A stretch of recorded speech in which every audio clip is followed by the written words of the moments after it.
The lavender shortbread tin hits my chest with stunning force. I stare down at the crumbs scattered across my cardigan, momentarily unable to process what just happened. Did my 48-year-old daughter really just throw baked goods at me at a family dinner? I look up to find Sophia's face flushed with righteous anger, her manicured finger pointing accusingly at me. Around the table, shocked faces quickly rearrange themselves into expressions of judgment directed at me, not at the woman who just assaulted her elderly mother with a cookie tin. You've always been selfish, Mother, Sophia spits. At your age, you should be grateful we're even thinking about your future. I brush shortbread crumbs from my blouse, my fingers trembling slightly, not from fear, from rage. A rage that's been building for decades. Let me back up a bit. I always thought I was doing everything right. Work hard, save money, be responsible. That's what adults do, right? At least that's what I've been telling myself for the past 5 decades. My name is Elizabeth Winters, 72 years old, widowed, and as of 2 weeks ago, a proud owner of my dream garden nursery. When my husband Thomas passed away 3 years ago, he left me a modest life insurance policy, not enough to change my life, but enough to finally pursue the dream I'd put on hold for 40 years. I've been saving religiously since Thomas and I paid off our mortgage, living frugally, growing my own vegetables, and saying no to those senior cruises my friends took without a second thought. While everyone else in my retirement community was posting Facebook photos from Alaska or buying new cars, I was working part-time at the library and putting every extra dollar into my savings account. So when I finally had enough, $85,000 to be exact, I bought my dream nursery outright.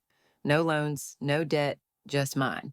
It's a half-acre plot with a charming greenhouse, about 15 minutes from my house, in a neighborhood that's not too fancy but definitely popular with gardening enthusiasts.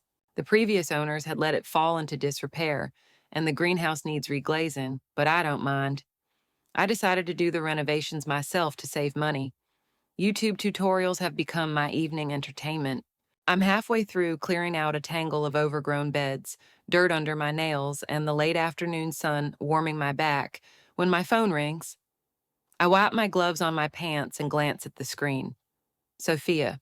I hesitate before answering, already bracing myself. Mom, dear, she begins, her voice syrupy smooth, that false, casual tone she always uses when she's trying to manipulate something without admitting it. I need you to come over next Saturday for a little family meeting. My hands still. Family meeting? My pulse ticks up, slow and suspicious. A family meeting? What's going on? I ask, narrowing my eyes toward nothing in particular, already hearing the edge beneath her cheer.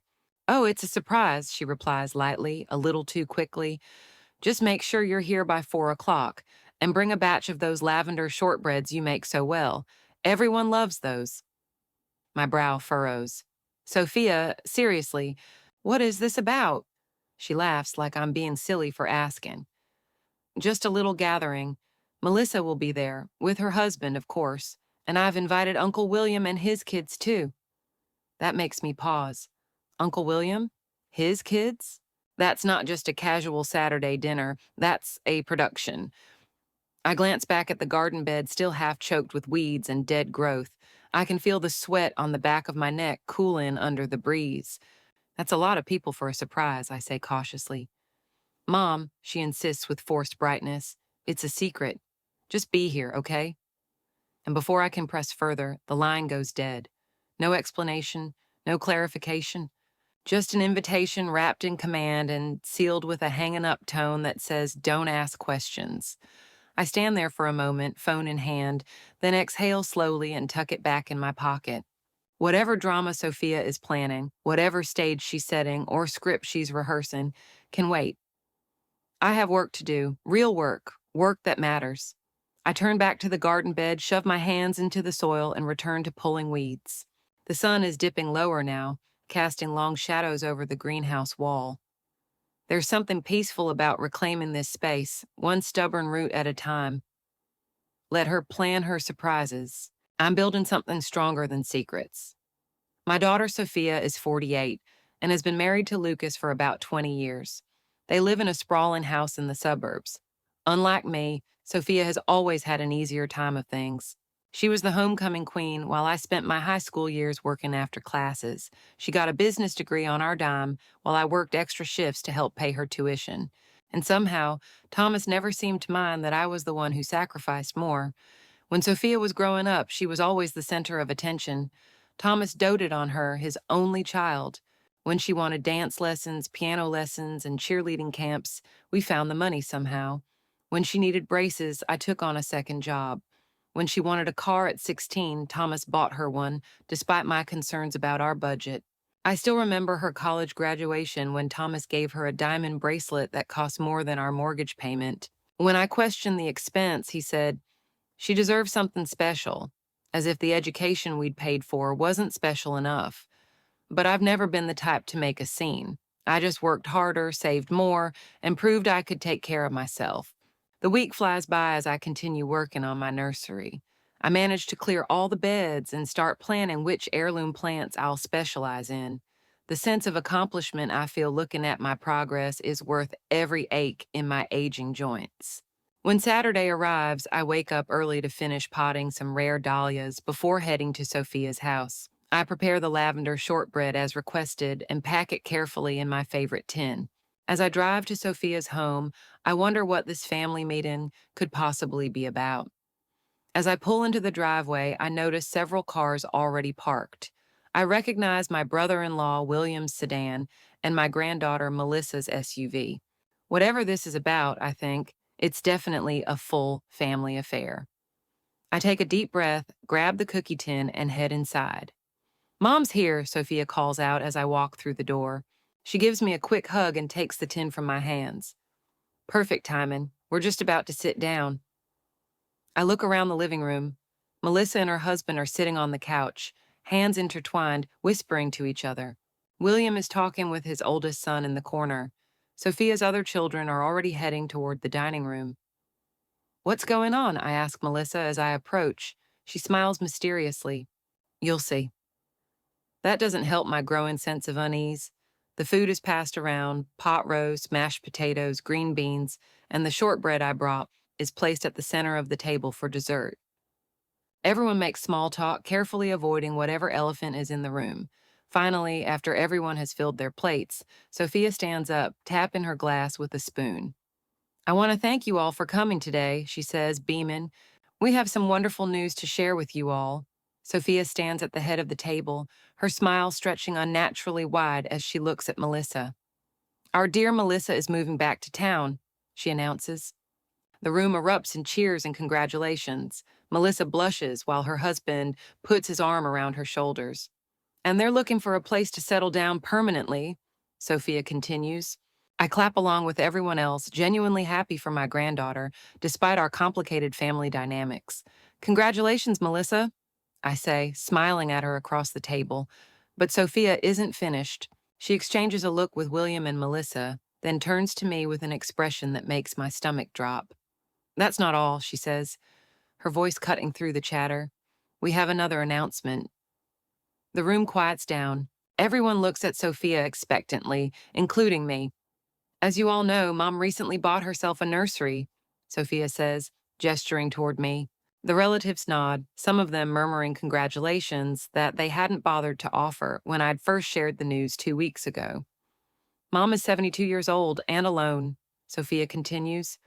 No dad, no partner to help with the physical labor. That nursery is too much work for someone her age. I feel my face growing hot. What does my age have to do with anything? Melissa, on the other hand, Sophia goes on, has always dreamed of running a garden center. She and her husband need a new project now that they're moving back. My heart begins pounding as I realize where this is going. I glance at Melissa and her husband, who are staring intently at their plates. Sophia turns to me, her smile now sharp as a knife.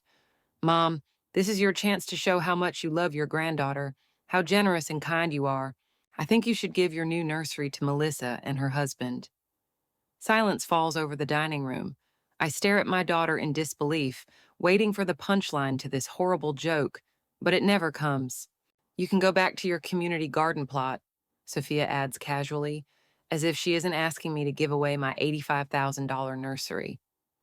You don't need all that responsibility at your age. I look around the table. William nods in agreement with Sophia. Melissa finally meets my eyes, a mix of embarrassment and expectation on her face. That's a wonderful idea, my nephew chimes in. Family should always come first. Several other relatives nod in agreement. This isn't a spontaneous suggestion. This is a planned ambush.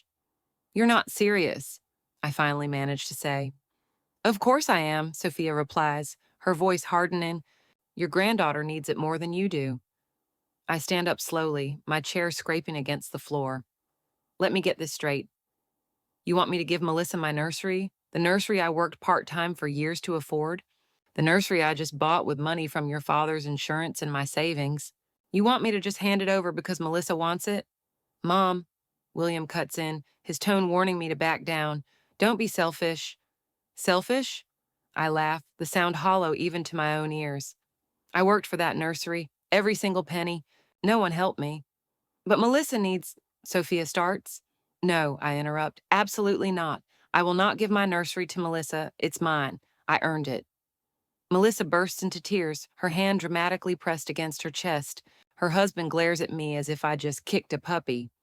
How can you be so heartless? Sophia demands, her face flushing with anger.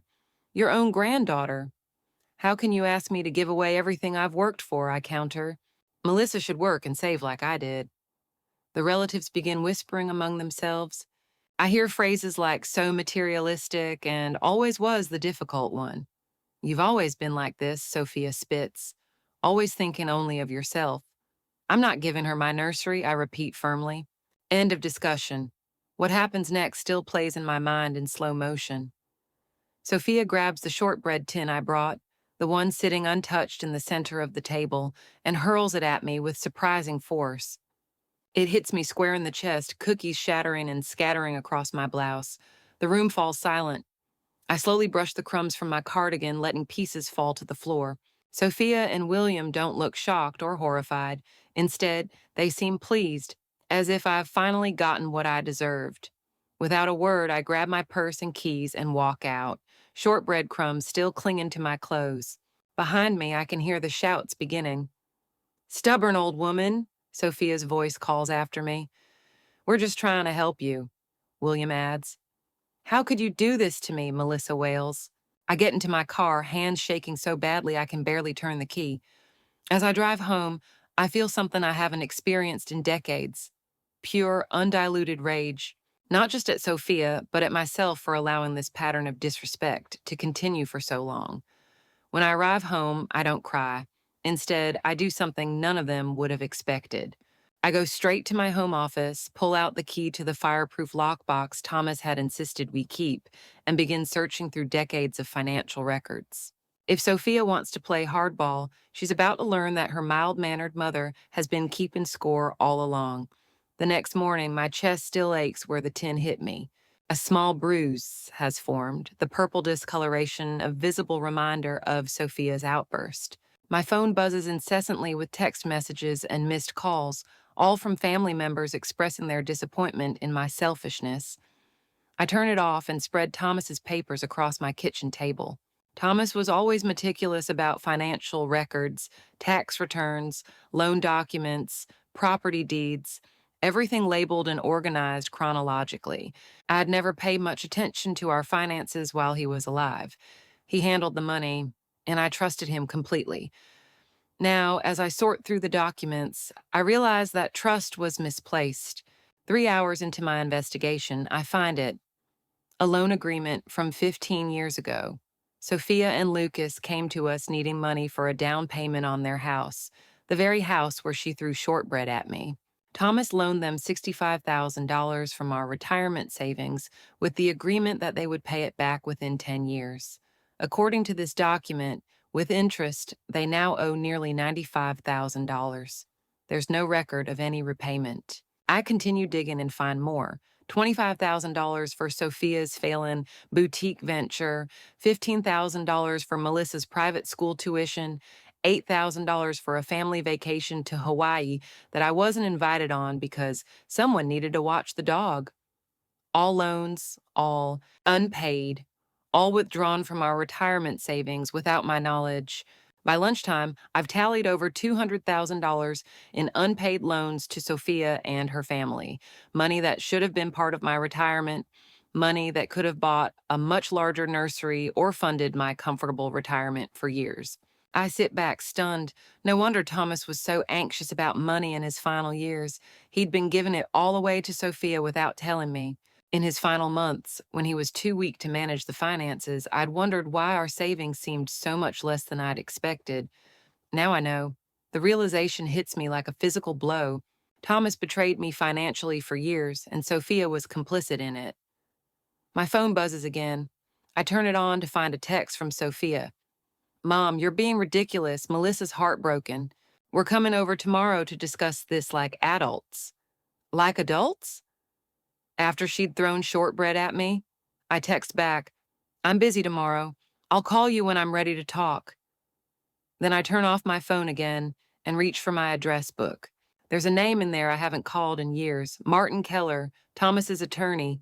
It's time I had some legal advice of my own. Martin's office hasn't changed much in the 15 years since I was last here.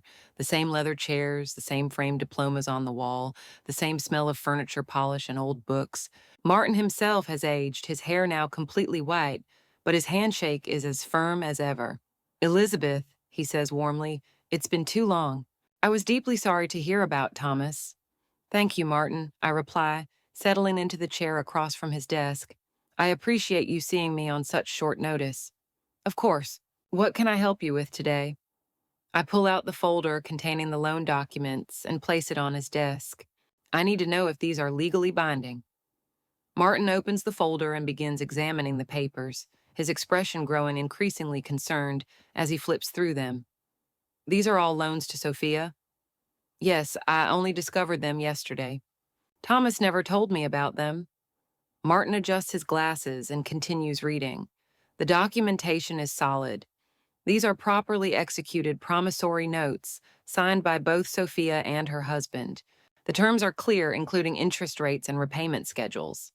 So they're legally enforceable? Absolutely. Did Sophia make any payments on these loans? None that I can find. And these records, I tap the folder, are all I have left of Thomas's financial management. Martin leans back in his chair, steepling his fingers. Elizabeth, may I speak frankly? Please do. Thomas was my client for over 30 years. He was a good man in many ways, but he had a blind spot when it came to Sophia. I advised him against several of these loans, especially the larger ones. I was concerned about the impact on your retirement. I nod, unsurprised. Thomas always gave Sophia whatever she wanted. Yes, he did. Martin sighs. Elizabeth, these loans are legally binding. As Thomas's widow and the executrix of his estate, you have every right to demand repayment. However, I should warn you that family financial disputes can get messy. Are you prepared for that? I think of the shortbread tin hitting my chest, of Sophia's smug face as she demanded I give away my nursery, of decades of putting everyone else's needs before my own. Yes, Martin, I'm prepared. Then let me draft a formal demand letter. We'll give Sophia 30 days to respond with a repayment plan. If she doesn't, we can consider further legal action. As I leave Martin's office, I feel lighter than I have in years. For the first time, I'm fighting back. The sweet, accommodating Elizabeth that everyone has taken advantage of for decades is gone. In her place stands a woman who finally understands her own worth. The demand letter arrives at Sophia's house 3 days later, sent by certified mail requiring a signature. I imagine her face as she reads it, the smug expression giving way to shock and then panic as she realizes the financial hole she's in. Sure enough, my phone rings within hours of the letter's delivery. Mom!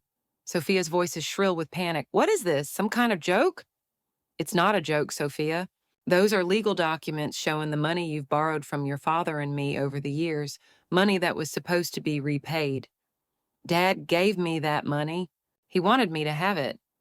He loaned you that money, I correct her calmly, and you signed agreements promising to pay it back. This is because of the nursery, isn't it? You're punishing me because I suggested you give it to Melissa. You didn't suggest anything, Sophia. You demanded I give away my property, then threw a tin of cookies at me when I refused. I was upset. You embarrassed me in front of everyone. By not giving away my nursery, the property I paid for with my own money. How exactly did that embarrass you? Sophia's voice lowers to a hiss. Listen to me, Mother. If you pursue this, things will get very ugly. I will make sure everyone knows what a vindictive, heartless woman you are. Feel free, I reply, surprised by my own calm. But the loan documents speak for themselves. If you'd like to discuss a repayment plan, I'm open to that. Otherwise, my lawyer will proceed as outlined in the letter. You wouldn't dare sue your own daughter. I didn't think my own daughter would throw things at me, yet here we are. Sophia hangs up without another word. I expect her next move will be to rally the family against me, and I'm not wrong. Within days, calls begin coming in from relatives, all expressing their concern about my mental state and suggesting that perhaps I should consider getting help. William is particularly direct. Elizabeth, this vendetta against Sophia has to stop. Thomas wanted her to have that money, you know that. If Thomas wanted her to have the money, William, he wouldn't have had her sign loan documents promising to pay it back with interest. He would have given it to her as a gift. You're being overly technical. No, I'm being accurate. There's a difference. Even my granddaughter Melissa calls, her voice thick with tears. Grandma, please stop this. Mom and Dad are so upset. They might lose the house. They won't lose the house if they pay back what they borrowed, I say gently. And Melissa, why didn't you ever ask me if I wanted to give you my nursery? You let your mother ambush me. I I didn't know she was going to do that, Melissa admits. I thought we were just going to ask if I could work there with you. That gives me pause. Is that true? Yes, Melissa sniffles. I do love plants, and I thought it would be nice to spend time with you, learn from you. Mom was the one who said you should just give it to me entirely. For the first time since the family dinner, I feel a flicker of softening. Melissa, if you want to learn about plants, you're welcome to come help me at the nursery, as an employee or apprentice, not an owner, but only if you apologize for your part in that ambush. Really, Hope tinges her voice. I would like that. And I am sorry, Grandma. I should have stood up for you. Yes, you should have. Think about it and let me know. After I hang up, I consider Melissa's revelation. If she's telling the truth, Sophia manipulated not just me, but her own daughter as well. The thought hardens my resolve. It's time to take the next step. The nursery is coming along beautifully. I've spent the past 2 weeks clearing overgrown beds, repairing irrigation systems, and cataloging the existing plant stock. The physical labor is demanding, but satisfying in a way desk work never was. I've even hired a local teenager, Jaden, to help with some of the heavier tasks. Ms. Winters, Jaden calls from the greenhouse, I found another crack in the glass over here.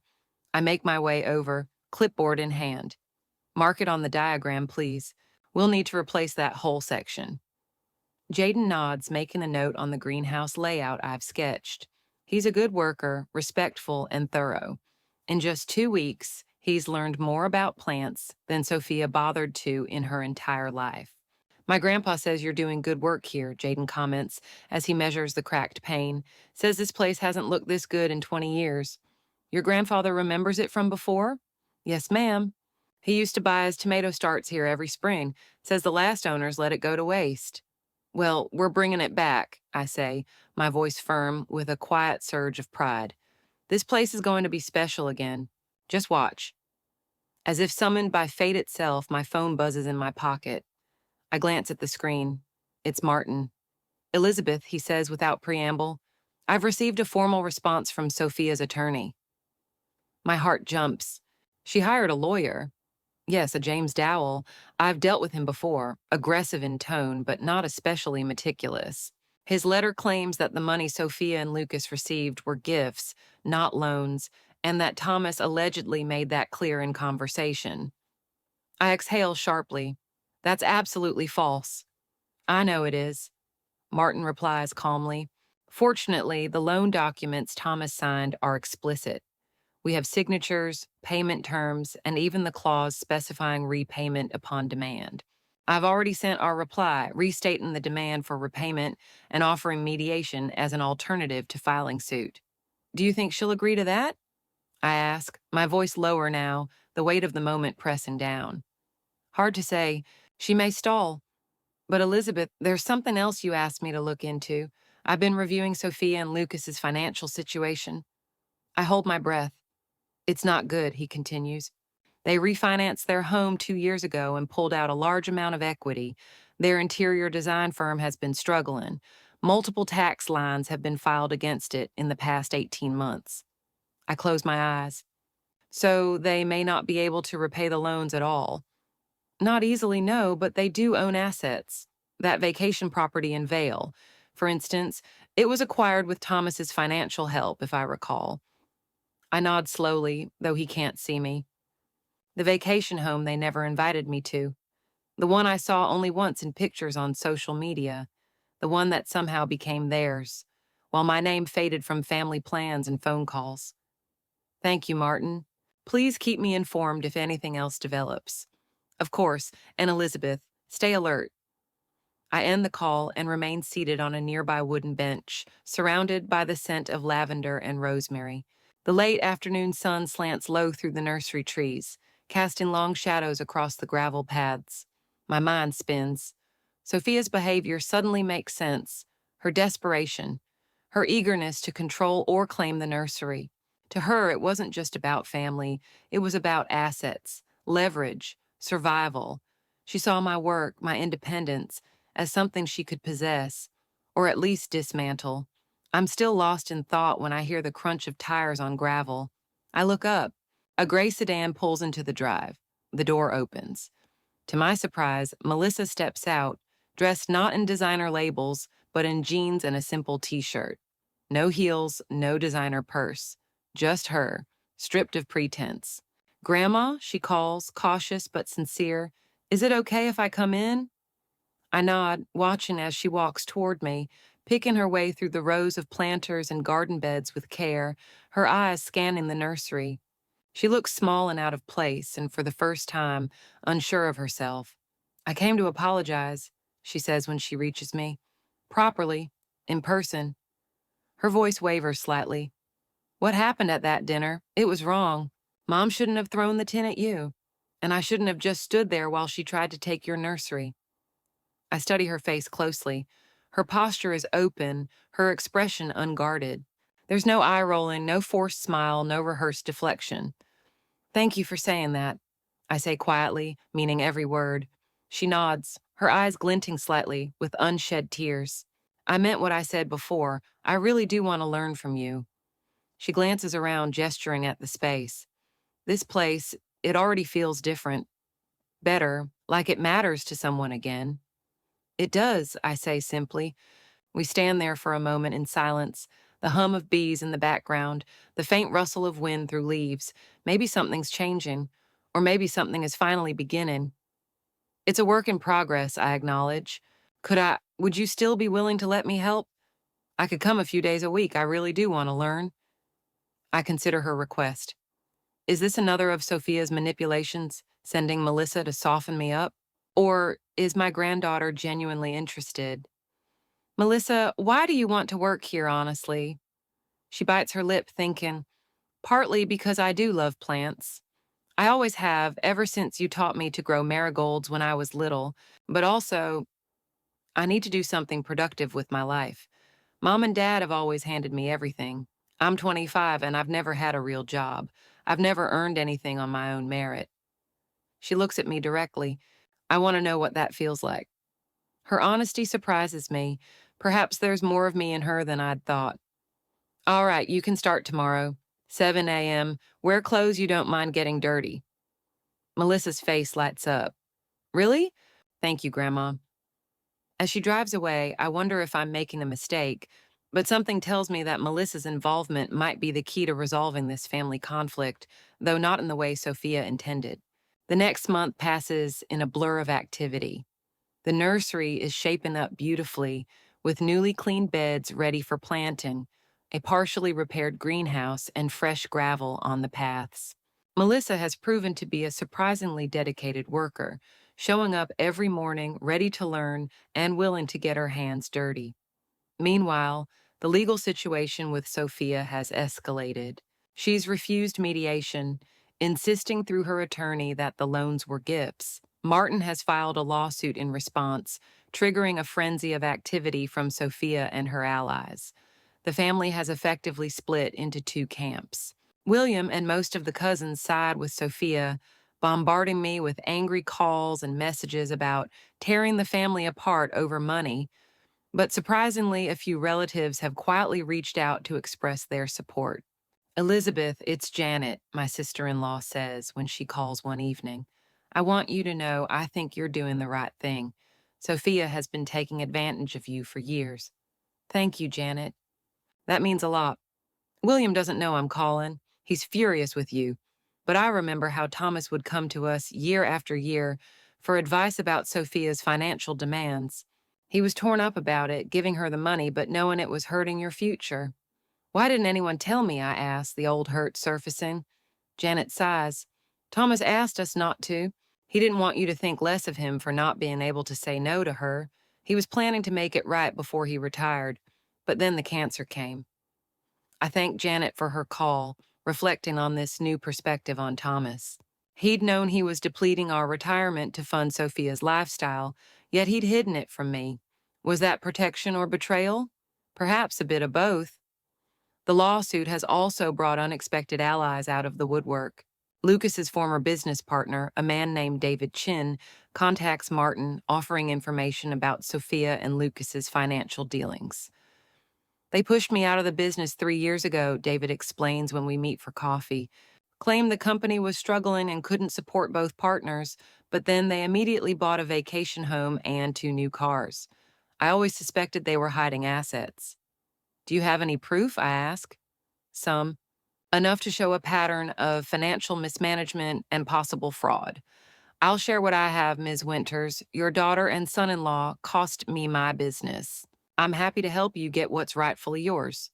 With David's information, Martin is able to strengthen our case, adding claims of fraudulent transfer of assets to the lawsuit.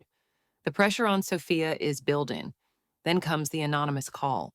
Is this Elizabeth Winters? A woman's voice asks when I answer the phone one evening. Yes, it is. Who's calling? Someone who works for the IRS. I can't give you my name, but you should know that your daughter and son-in-law's business is under investigation for tax evasion. Has been for 6 months. My blood runs cold. Why are you telling me this? Let's just say I know how it feels to have family take advantage of you. The audit results will be public record in about 2 weeks. You might want to have your lawyer look into it. Good luck. The line goes dead. I call Martin immediately and relay the information. He promises to investigate, but cautions me against getting my hopes up too high. Anonymous tips are sometimes unreliable, he warns. But this one isn't. 2 weeks later, the news breaks. Sophia and Lucas's interior design business has been assessed for significant back taxes, penalties, and interest. The amount is staggering, over $300,000. The same day the news breaks, Sophia shows up at the nursery unannounced. I'm working with Melissa on cataloging a new shipment of perennials when Sophia's luxury SUV pulls into the driveway. Mom! She shouts as she storms toward me, her face contorted with rage.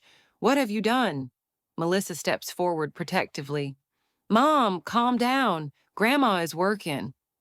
Stay out of this, Melissa, Sophia snaps. This is between me and your grandmother. She turns back to me, eyes blazing. Did you report us to the IRS? No, I reply calmly, but it sounds like someone did. Don't play innocent with me, first the lawsuit, now this. You're trying to destroy us. Sophia, I didn't report you to the IRS, but if you've been evading taxes, that's on you, not me. She laughs bitterly. Of course. St. Elizabeth, always perfect, always judging everyone else. Mom, that's not fair, Melissa interjects. Grandma has every right to ask for the money you borrowed to be repaid. Sophia turns on her daughter, incredulous. Are you taking her side? After everything your father and I have done for you? I'm not taking sides. I'm just saying, forget it. Sophia cuts her off. I see how it is. She's turned you against me, too. She points a finger at me. This isn't over, Mother. Not by a long shot. As Sophia drives away, tires spinning on the gravel, Melissa turns to me with tears in her eyes. I'm sorry, Grandma. She's not usually like this. But she is. Sophia has always been like this, entitled, manipulative, angry when she doesn't get her way. The difference is that now, for the first time, I'm not giving in. It's all right, Melissa, I say, patting her shoulder. Let's get back to work. These plants won't catalog themselves. 2 days after Sophia's confrontation at the nursery, an unexpected visitor arrives, Lucas, Sophia's husband. He looks haggard, the confident businessman, replaced by a man clearly under strain. Elizabeth, he says, extending his hand formally, thank you for seeing me. Lucas, I nod, gesturing to the small office I've set up in the corner of the greenhouse. Come in. He follows me, glancing around at the nursery with what seems like genuine interest. You've done remarkable work here in just a few weeks. Thank you. Would you like some tea? No, thank you. I'll come straight to the point. Sophia doesn't know I'm here. That's surprising. In 20 years of marriage, I've rarely seen Lucas act independently of Sophia. I've come to offer a settlement. He continues, opening his briefcase and pulling out a folder. We can't pay back all the loans right now, but we can do this. He hands me the folder. Inside is a proposal. They would sign over their vacation property in Vale to me, valued at approximately $180,000. Make monthly payments of $1,000 for 5 years to cover the rest, and issue a formal apology for the misunderstanding at the family. Dinner. Why now? I ask, studying the document. Lucas sighs, suddenly looking every day of his 50 years. The tax situation. We're in trouble, Elizabeth. Deep trouble. We need to liquidate assets to pay the IRS, and this lawsuit is complicating things. I see, Sophia doesn't want to settle. She's convinced we can win the lawsuit, but our attorney... He hesitates. Our attorney says we're likely to lose, given the documentation you have. And if it goes to trial, the judge could award you even more, including legal fees. I set the folder down on the desk. Lucas, I appreciate you coming to me with this, but there's something missing from your proposal. What's that? An acknowledgement of the pattern. This isn't just about money. It's about decades of taking advantage, of manipulation, of disrespect. Sophia threw a tin of cookies at me, Lucas, in front of the entire family because I wouldn't give away my property. Lucas has the decency to look ashamed. I know, that was inexcusable. Yes, it was. And it was the culmination of a lifetime of similar behavior. I need to know that's over, that Sophia understands she can't treat me that way anymore. What would you need to see? I consider carefully. What do I really want? Revenge? No. Respect? Yes, but more than that, I want peace on my terms. A real apology, not just for the incident at dinner, but for the pattern. And I want it in front of the same family members who witnessed the original offense. Lucas winces. Sophia won't like that. I'm sure she won't, but it's non-negotiable. I'll talk to her, he promises. And Elizabeth, for what it's worth, I'm sorry too. I should have stopped her that night. I should have stopped a lot of things over the years. After Lucas leaves, I call Martin and explain the settlement offer. It's not bad, he admits. The property value is close to what they owe on the larger loans. The monthly payments would cover the rest with interest if they keep them up. Do you think they will? Hard to say. The tax situation puts pressure on them to resolve this quickly, but Sophia seems determined to fight. It might come down to whether Lucas can convince her. And if he can't, then we proceed with the lawsuit. Based on what I've seen, we have a strong case. I hang up, feeling strangely deflated. Despite everything, I don't want to destroy Sophia. She's still my daughter. I just want her to recognize what she's done wrong and make amends.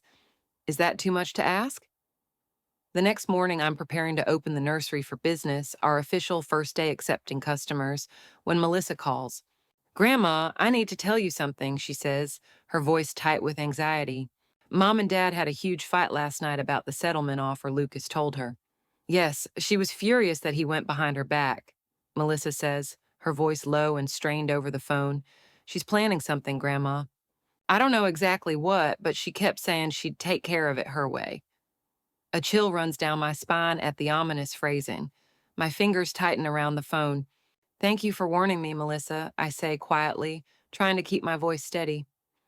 I'm so sorry about all of this, she says, clearly upset.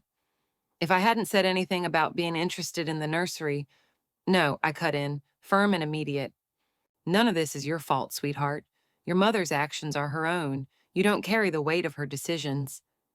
Melissa goes silent for a beat, then exhales. Thank you, she whispers. After we hang up, I waste no time. I dial Martin again, my lawyer, and explain Melissa's warning in detail. I'll notify courthouse security, he says at once, concern edging his voice. If Sophia's planning to cause a scene at next week's hearing, I don't think it's the hearing. I interrupt, my thoughts racing. I think she might try something at the nursery. There's a pause, then Martin's tone sharpens. Elizabeth, if you suspect she could damage your property or cause harm, even indirectly, you need to notify the police immediately. I don't believe she'd physically hurt me, I reply carefully. But the nursery, it's symbolic. She's always hated how independent I've become. She thinks it makes her look weak or small. And now that the nursery's opening, now that it's becoming something real, something successful, she might lash out, Martin finishes grimly. Do you have security cameras installed? Not yet, I admit. It's been on my list, but there was always something else to handle. Move it to the top, he says. Get them today. And please, Elizabeth, stay alert. If anything happens, no matter how minor it seems, call the police first, then call me. I promise him I will. The rest of the day is steeped in tension. I move through the nursery grounds with a heightened sense of awareness, jumping at every unexpected sound, watching every unfamiliar face that walks through the front gates. Every creak of the gate, every gust of wind rustling the leaves makes me turn my head. But the day passes uneventfully to my immense relief. The nursery's grand opening, despite my inner turmoil, is a quiet success. People trickle in steadily throughout the day. Friends, neighbors, curious passers-by. Some just browse, but several walk out with armfuls of plants, pots, and seed packets. There's laughter, there's conversation, there's hope. By evening, I've made several meaningful sales, met 3 new clients, and even booked a future landscaping consultation. It's not a spectacular crowd, but it's a strong, promising start. Still, I can't shake the shadow of Sophia's threat. The success of the day can't fully dispel the tension coiled in my stomach. I lock up as the sun dips low on the horizon, double-checking each door and window. I've already made an appointment to install cameras first thing tomorrow. I won't let her undo what I've built, not this time, not ever again. That night, exhausted but satisfied, I lock up and head home, checking the rearview mirror repeatedly to ensure I'm not being followed. The house is dark and quiet when I arrive, just as I left it that morning. As I make a simple dinner, I try to dismiss my fears as paranoia. Surely Sophia wouldn't actually do anything destructive. Despite our conflicts, she's still my daughter, still the little girl I raised. There have to be limits to her anger. I'm wrong. The call comes at 3:17 a.m., jarring me from a deep sleep. Ms. Winters, this is Officer Kendrick with the police department. There's been an incident at your nursery. I arrive at the nursery 20 minutes later to find police cars, their lights flashing silently in the pre-dawn darkness. Officer Kendrick, a young woman with a serious expression, meets me at the gate. I'm sorry, Ms. Winters, she says, leading me through the property. Someone broke in and did quite a bit of damage. The destruction is methodical and thorough. Plants pulled from their beds and scattered across the paths, soil dumped from containers, the newly repaired irrigation system torn apart and spray painted across the greenhouse in bright red letters, "Selfish Old Witch." Do you have any idea who might have done this? Officer Kendrick asks, though her tone suggests she already knows the answer. My daughter, I say quietly, Sophia Winters Dowell. We found this, she says, holding up a designer scarf in an evidence bag. Does it look familiar? It's Sophia's. I'd given it to her for Christmas 2 years ago. Yes, I confirm. It belongs to my daughter. We'll need you to come to the station to make a formal statement, and you should document all the damage for your insurance company. I nod, still trying to process the scene before me. Weeks of work destroyed in a single night of rage. But strangely, I don't feel devastated. I feel resolved. Officer Kendrick, I say, I'd like to press charges. The news of Sophia's arrest spreads through the family like wildfire. By noon, my phone is ringing constantly with relatives expressing shock, dismay, and, in a few cases, quiet support. You had her arrested, William demands when he calls. Your own daughter. I didn't have her arrested, William. She committed a crime, and the police arrested her. There's a difference. This has gone too far, Elizabeth. You need to drop the charges. No, I don't think I will. Melissa arrives at the nursery around 2 p.m., her eyes red from crying. Grandma, I'm so sorry. I had no idea she would do something like this. Together, we begin the process of cleaning up, salvaging what plants we can, and documenting the damage. Jaden arrives shortly after having heard about the vandalism from his grandfather. This is messed up, he says, surveying the destruction. Who would do this to plants? Someone very angry, I reply. By evening, we've made progress, but the nursery is still a mess. As we're preparing to leave, a car pulls into the driveway. It's Lucas, looking even more haggard than before. Elizabeth, he says, approaching cautiously. I don't know what to say. I'm so sorry about this. Did you know she was planning it? I ask directly. No, he shakes his head emphatically. I knew she was angry, but I never thought. This is beyond anything I could have imagined. They released her on bail, I say. Is she at home? Yes, she's not well, Elizabeth.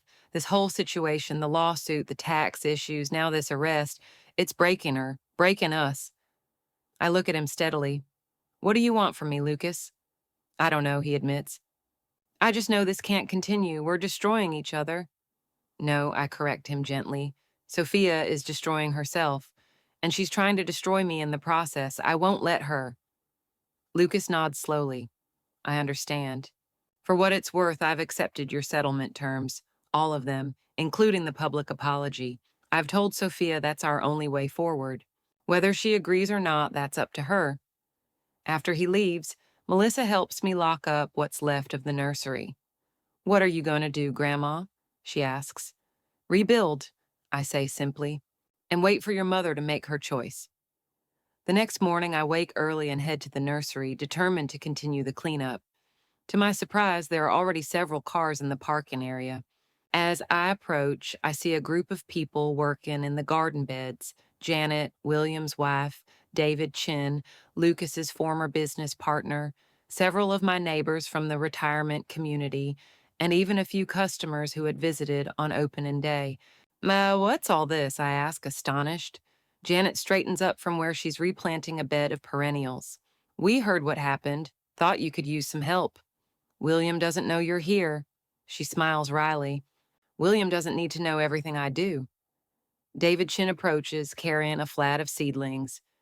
I brought these from my home garden, heirloom tomatoes. Thought they might help replace some of what was lost. Throughout the day, more people arrive, friends, neighbors, even strangers who had heard about the vandalism on local news. By sunset, the nursery is transformed, not back to its pre-vandalism state, but something new and unexpected, a community project. As the last volunteers leave, promising to return the next day, I sit on the bench near the greenhouse, overwhelmed by the outpouring of support. My phone rings. Martin, Elizabeth, I've just heard from Sophia's attorney. They want to settle. All your terms, including the public apology. What changed? The criminal charges, I suspect. Vandalism carries serious penalties, especially given the dollar amount of damage, and the publicity isn't helping their tax situation. I see. Do you want to proceed with the settlement? I look around at the nursery, at the evidence of so many hands working together to rebuild what Sophia tried to destroy. Yes, I decide. Let's end this. The family gathering is held at a neutral location, a private room at a local restaurant. The same relatives who witnessed Sophia throw the shortbread tin at me are present, along with Martin and Sophia's attorney. Sophia sits stiffly at the table, Lucas beside her. She looks smaller somehow, her designer outfit hanging loosely on her frame, her makeup not quite concealing the dark circles under her eyes. Martine reads the settlement terms aloud. The transfer of the Vale property to me, the monthly payments, the dropping of criminal charges contingent upon completion of the agreement, and finally, the public apology. When he finishes, all eyes turn to Sophia. For a moment, I think she might refuse, might storm out as she has so many times before. But instead, she stands slowly, her hands gripping the edge of the table. I, Sophia Winters Dowell, she begins, reading from a prepared statement, apologize to my mother, Elizabeth Winters, for my behavior at the family dinner on April 15th, where I threw a container at her. I also apologize for the vandalism at her nursery, which was inexcusable. She pauses, then continues, her voice less mechanical. I apologize for the pattern of disrespect I have shown my mother over the years, and for the financial burden I placed on my parents through loans that I did not repay. She looks up from the paper, meeting my eyes directly for the first time. I'm sorry, Mom, I was wrong. The room is silent. I study my daughter's face, looking for signs of the manipulation I've come to expect, but all I see is exhaustion and perhaps a glimmer of genuine remorse. Thank you, Sophia, I say quietly. I accept your apology. The legal documents are signed, hands are shaken, and just like that, the conflict that has consumed our family for months is officially resolved. As people begin to leave, Sophia approaches me hesitantly. Mom, I know I have no right to ask this, but is there any way we can rebuild our relationship? Not now, but someday? I consider her question carefully. That depends on you, Sophia. Words are easy. It's actions that matter. She nods, accepting this. I understand. For what it's worth, I am getting help. Therapy. It's part of the plea deal, but I think I need it anyway. I think that's wise. And Melissa seems happy working at the nursery. She talks about it all the time. She's a good worker, I acknowledge. She has potential. Sophia smiles faintly. She gets that from you, I think. Not me. As I drive home from the restaurant, I reflect on the journey of the past few months. From the moment the shortbread tin hit my chest to this tentative peace, I've changed in ways I never expected. I've discovered strength I didn't know I possessed, boundaries I should have established decades ago, and a community I never realized was there for me. The nursery is flourishing now, 6 months after the vandalism. The damage, ironically, brought publicity that attracted new customers. Melissa continues to work with me 3 days a week, showing a genuine talent for plant propagation. Jaden has been promoted to assistant manager, and I've even started teaching gardening classes for seniors, sharing the knowledge I've accumulated over a lifetime. Sophia and I are not close and may never be again, but we're civil. She makes her monthly payments on time. She sends birthday and holiday cards, small steps. Sometimes when I'm working in the greenhouse, I think about that family dinner, about the shock of the tin hitting my chest, about the rage that propelled me to finally stand up for myself. And I wonder what would have happened if I'd found my voice decades earlier, if I'd refused to be the family doormat from the beginning. But then I look around at my nursery, my dream, my creation, my legacy, and I realize that perhaps things happened exactly when they needed to. At 72, I finally learned that it's never too late to bloom.